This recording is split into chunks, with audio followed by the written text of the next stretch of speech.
दंडपाणींकर कथारे आदौ दुखी हुंतुनी देवी। नियंत्रण रखंतु स्वयं उपरे।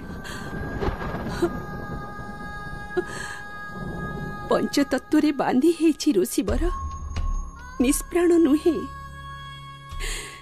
कंटा फोड़ी हेले कष्ट तो हेबो। बुझी पारुछि आपणकर व्यथा को देवी। जदि बांटी होउथांता तो अवश्य बांटी नहीं थांती।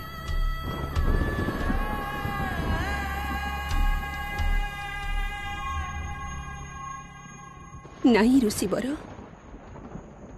जड़े बंध्यार व्यथा को केही बांटी पारिबेनी। ए समाज रे बंध्या हबा एक बहुत बड़ अभिशाप। आउ से जंत्रणारु ताको केही बंचेई पारिबेनी। ना सतीत्व, ना शक्ति, ना योग्यता, ना पद, ना प्रतिष्ठा, किछि नुहे।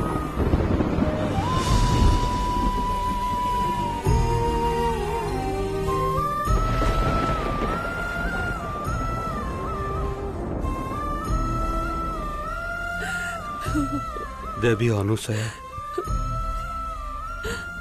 मु मानुछि कोलमंडन समारोह रे जहा भी किछि हेला से सबु कोनोसी भी नारी पाई बहुत बड़ अपमानजनक। परंतु स्वयं महादेव आपणको मां बोली संबोधन करिसंती।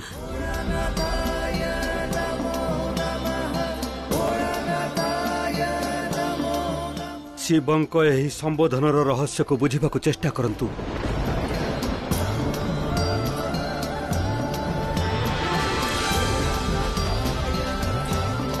एहा गोटिए शुभ संकेत देवी।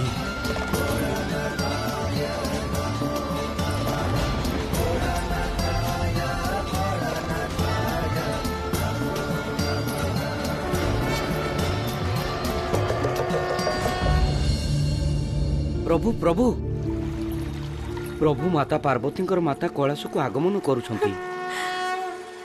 मो माँ एठा को कैलाश को महादेव केते प्रसन्नतार कथा ना जे मो माँ कैलाश को आगमन करुछंती। आ सौभाग्य मध्य। जाओ जाई तांको पाछोटी आण, तांको स्वागत कर। कैलाश को प्रथम थर आसीछंती। ध्यान रखिबो जेमिति तांको स्वागत रे किछि उणा न रुहे। तांकर समस्त इच्छार सम्मान, समस्त इच्छार पूर्ति आम दुहिंकर दायित्व। जाओ।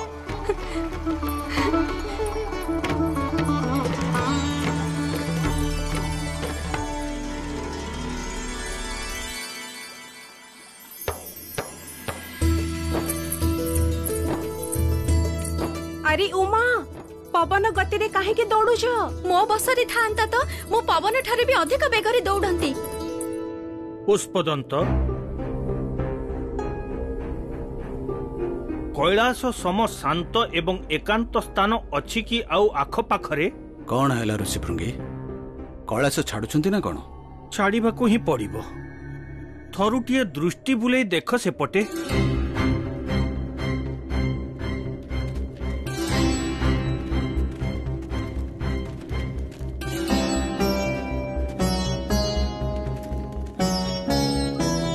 एमितिरे तो कैलाशर एकांतपण रहिबनी एवं शिवंको साधनारे बाधा सृष्टि हबो।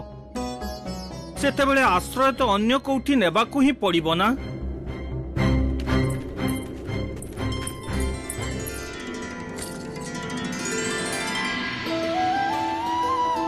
माँ आपण आसीचंती।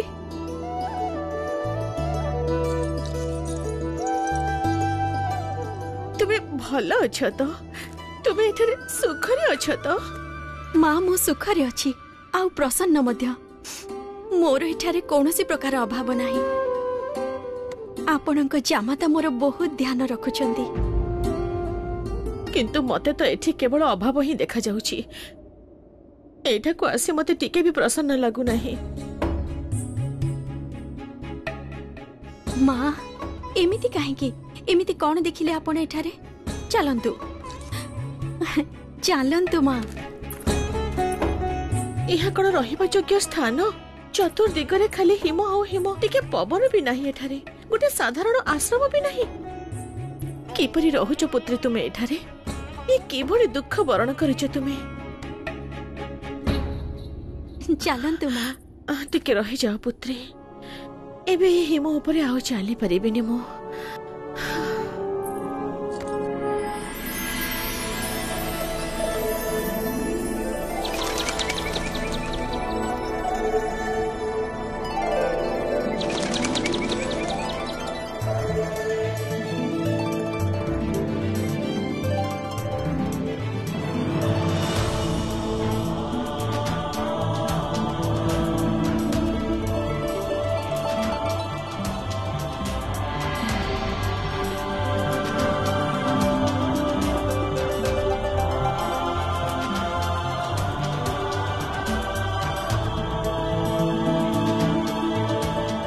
देखंतु माँ, आपणक जामाता आपणक कष्ट को बुझी पारिले, आपणक मार्गरे पुष्प बिछाई देले।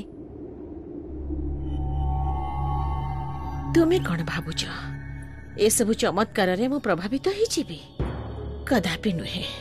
मो मार्गरे पुष्प बिछा हेबो आ मो कन्यार जीवन रे कंटा बिछाई दिया जीवो, एहा मु कदापि स्वीकार करि परिबिनी। किंतु तुमे चिंता करनी, एबे मु आसी जाइछि ना, तुमे देखिबो तुम जीवन सबु कंटा दूर करने पर ही जीवी मु, बुझिल?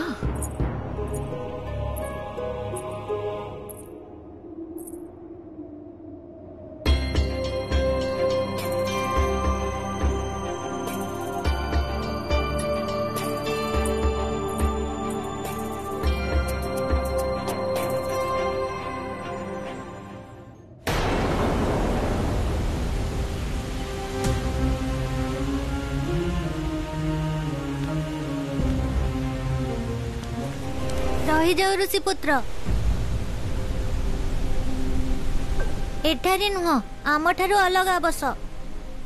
नाई राजकुमार, मु एठी बसिबी।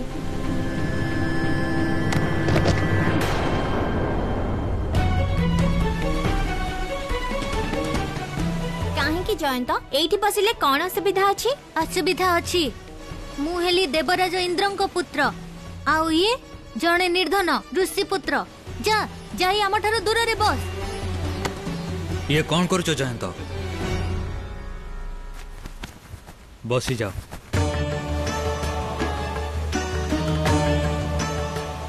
आचार्य, ए ऋषि पुत्र मो समीप रे बसिबार दुस्साहस करूची। ये गुरुकुल जयंत, एठारे समस्ते समान। क्षमा करिबे गुरुदेव, मु समानता पई अन्य कहार पादर धूली को चंदन बोली भाबी निज मथारे तिलक करि परिबिनी। मोर आउ या भितरे अंतर को केही भी दूर करि परिबिनी। आचार्य जयंत बसिरु।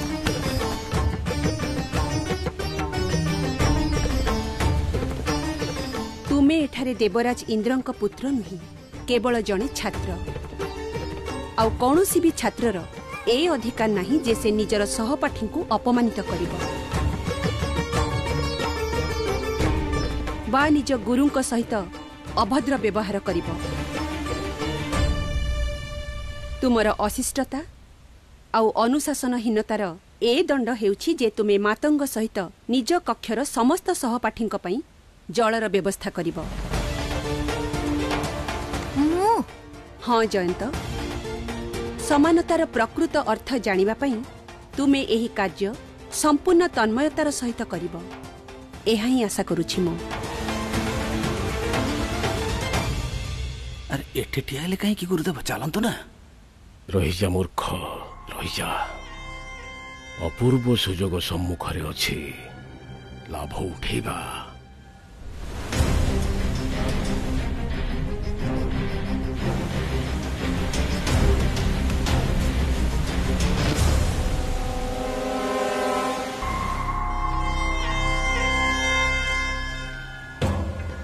एबे देवराज इंद्रंकर पत्नी इंद्राणी को सूचना पठेबार समय आसी जाइछे। आचार्य विद्याधर किछि समय परे आपण जयंत को डाकी आनिबे। सी एपरी कार्य करिवार अभ्यस्त नुही ना। आज्ञा अवश्य।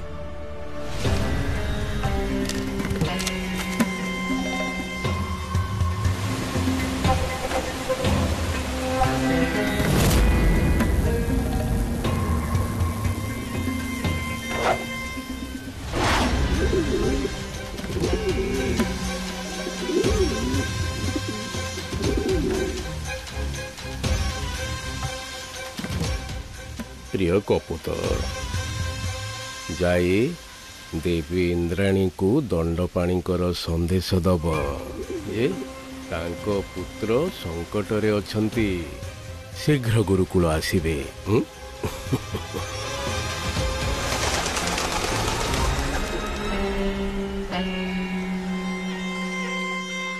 बास आउ किछि कहनी माँ मु तुमर तुमठारु बयसरे आउ अनुभूति श्रेष्ठ मु आउ एठिके आसी तो मु भल भाबे जानि सारिलेनी अल्प समय मध्यरे जे तुमको एठारे किभଳି दिन बितेइबाको पडुची। सेमिति किछि भी नाही माँ, आपण जमारु भी चिंता करंतुनी। मु एठारे मो जीवन पाई संतुष्ट अछि आ प्रसन्न मध्य। मते भुलाओ नाही गृहस्थाश्रमर जीवन एपरि होई न थाई पार्वती। गृहस्थाश्रमर किछि नियम रही थाए, एक धर्म रही थाए आ सेई नियम को पालन करिबा प्रत्येक पतिंकर कर्तव्य होई थाए। बुझी पारिलो? हाँ माँ बुझी गली, मु बुझेबी तांको। एबे तो आपण शांत होई जांतु। पार्वती मु केपरि शांत होई जिबे? माँ मु तुमर निजर क्षीर पान करी पाली छी तुमको। तुमे जानिच जेतेबेले संतान दुखरे थाए ना तेबे तार 2 गुण दुख माँ को होई थाए। तुमे जेतेबेले मार स्थान प्राप्त करिवो ना सेतेबेले बुझी पारिबो मार वेदना को। मो कथा सुनंतु माँ। एबे कोन सुनेइबो तुमे? जहा सुनिबार थिला सुनि नेली, जहा बुझीबार थिला बुझी भी कली। नाई माँ, आपण बुझी पारलेनी। जदि आपण बुझी थांते आपण एमिति कहि न थांते। कैलास परि स्थान एई संसार रे आपण खोजिले भी पाइबेनी। कैलास आपणक संसार ठारू भिन्न माँ। आपण एहाकु निज संसार रो दृष्टि रे देखंतुनी। कैलास रे आनंद ही आनंद अछि, सुख ही सुख अछि। एठारे ना कोनोसी भेद अछि ना विभेद। एठारे ना केही बड़ ना केही छोट, ना केही दास अछि ना केही स्वामी। एठारे समस्ते समान माँ, समस्ते स्वतंत्र। एई संसार आपणक संसार ठारू भिन्न पवित्र माँ। पार्वती तुमी बुझी पारु न जीवनर अर्थ को, परिवारर महत्व को। मते तो आश्चर्य लागुची। तुमे तो सेई घर गृहस्थी वृक्षर एक डाल जहा एठारे आसी रोपित हेछि। कोन तुमको आभास हेउ नहीं पार्वती आसुथिबा संकटर?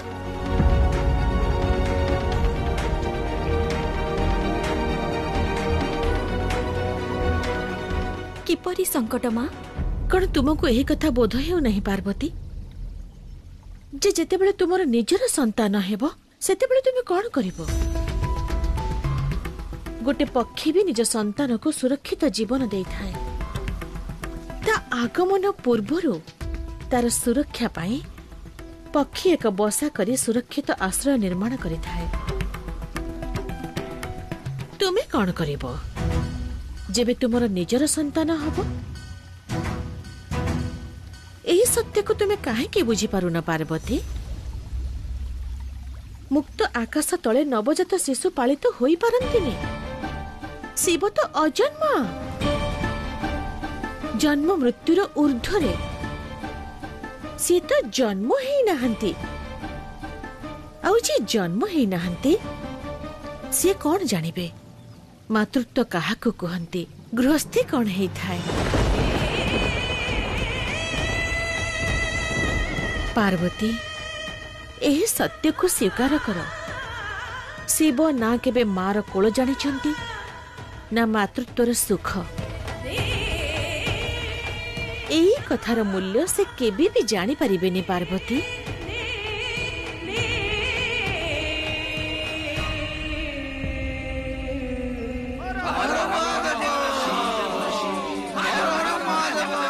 प्रसाद प्रभु। हर हर महादेव, हर हर महादेव,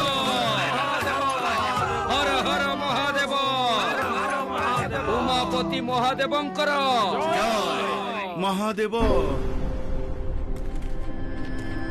प्रणाम देवर्षि। प्रणाम देवर्षि।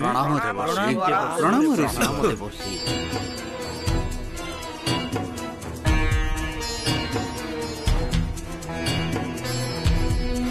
अरे नारद मुनि आपण एई नुआ रूपरे तीर्थ भ्रमण छाड़ी भिक्षा ग्रहण करने आरंभ कर देलेनी कि आपण?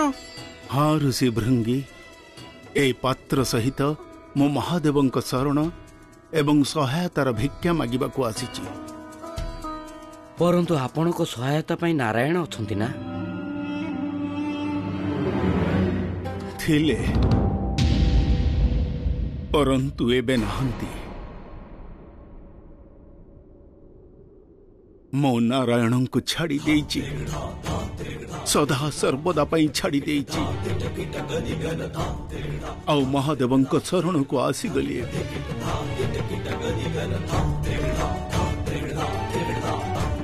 एमिति कौन हैला कि देवर्षि?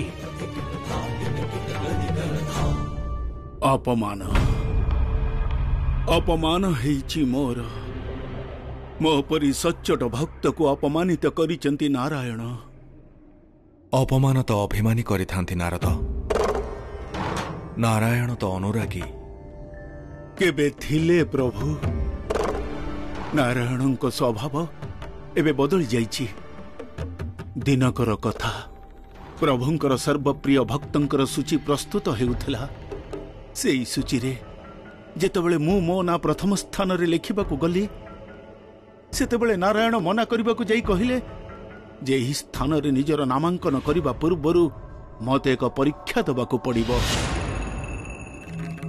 आउ परीक्षा पाई मो हातरे तैलर पात्र देई मते पृथ्वी लोक को पठेई देले। आउ आदेश देले जे ही तैल पात्र सहित मते एक ग्रामर 3 थर परिक्रमा पूरा करने पड़िबो। किंतु शर्त यह जे पात्र रु तैलर गोटिए बुंदा भी तले जमिति न पड़िबो।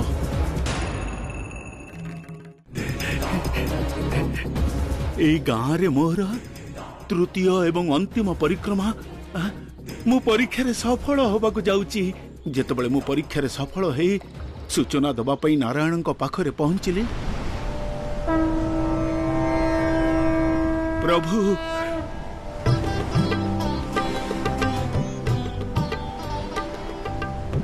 मु परिक्रमा संपूर्ण करिची। आउ तैलर गोटिए बुंदा तले पड़ी नाही। एबे परिणामर घोषणा करि दियंतु। आउ संसार को कहि दियंतु जे आपनकर सर्वश्रेष्ठ भक्त मु बोली।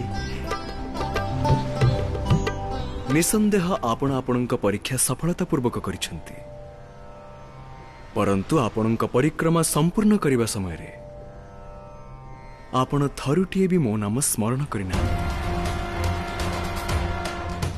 करिनांती ना? आउ ताहा एथिपाई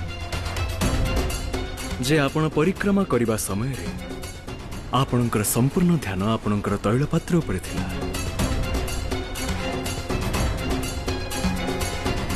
मो नाम स्मरण करने को भूली गले ना?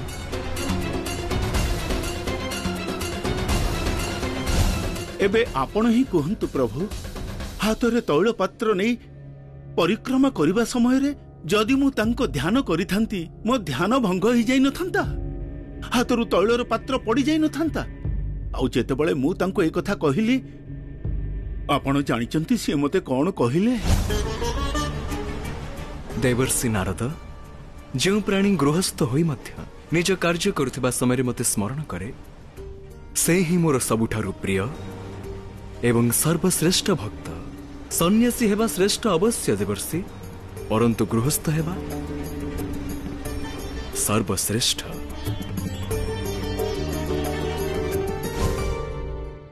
ଗୃହସ୍ଥି ତ ମୋର ମଧ୍ୟ ଅଛି ଦେବର୍ଷି। ବିବାହ ମୋର ମଧ୍ୟ ହୋଇଛି, ପରିବାର ମୋର ମଧ୍ୟ ଅଛି। କିନ୍ତୁ କୈଳାସର ମୂଳ ସ୍ୱଭାବ ତ ତାହିଁ ପ୍ରଭୁ, ସନ୍ନ୍ୟାସର। ତେଣୁ ହିଁ ମାତା ପାର୍ବତୀ ଆପଣଙ୍କ ସ୍ୱଭାବ ଅନୁରୂପ ଦେବୀ ଅନ୍ନପୂର୍ଣ୍ଣାଙ୍କ ରୂପରେ ଆପଣଙ୍କ ସହିତ ଏଠାରେ ବିରାଜମାନ କରୁଛନ୍ତି। ପ୍ରଭୁ, ଏଠାରେ ପରିବାର ତ ଅଛି, କିନ୍ତୁ ଗୃହସ୍ଥି ନାହିଁ। କୈଳାସରେ କେବଳ ପରିବାର ଅଛି, ଗୃହସ୍ଥି ନାହିଁ। ଆଉ ବୈବାହିକ ଜୀବନର ଅର୍ଥ କିଛି ପ୍ରାଣୀଙ୍କର ପରିବାର ନୁହେଁ। ସମ୍ପୂର୍ଣ୍ଣ ଗୃହସ୍ଥି ହିଁ ବୈବାହିକ ଜୀବନର ପୂର୍ଣ୍ଣତା। ତୁମେ ବୁଝିପାରୁଛ ନା ମୁଁ ତୁମକୁ କଣ କହୁଛି? ବୁଝିପାରୁଛି। ଠିକ୍ ଅଛି ତେବେ ଏକ ମା ହୋଇଥିବା ଯୋଗୁଁ ମୁଁ କେବଳ ଏତିକି ଚାହୁଁଛି ଯେ ଏଠି କୈଳାସରେ ତୁମର ଏକ ଭବନ ହେବ, ଯେଉଁଠି ତୁମେ ନିଜ ଗୃହସ୍ଥିକୁ ପୂର୍ଣ୍ଣତା ଦେଇପାରିବ। ବୁଝିପାରୁଛ ନା?